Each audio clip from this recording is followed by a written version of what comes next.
Paano i-hide o itago ang note sa Messenger at sa iba niyang friends sa Facebook? Isa itong katanungan ng isa sa ating mga followers. Kung gusto mong malaman, panoorin mo ang video na ito. First, i-open ang Messenger application. Pindutin ang note sa taas. Gumawa ka muna ng note, for example, lagyan ko ng "Hello everyone".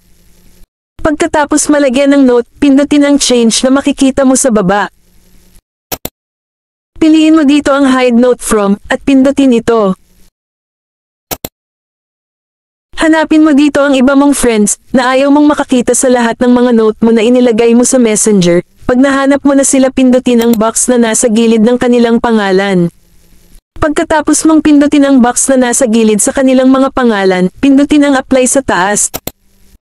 Pagkatapos pindutin ang save sa taas, para hindi na nila makita ang lahat ng note mo na ilagay mo sa iyong Messenger.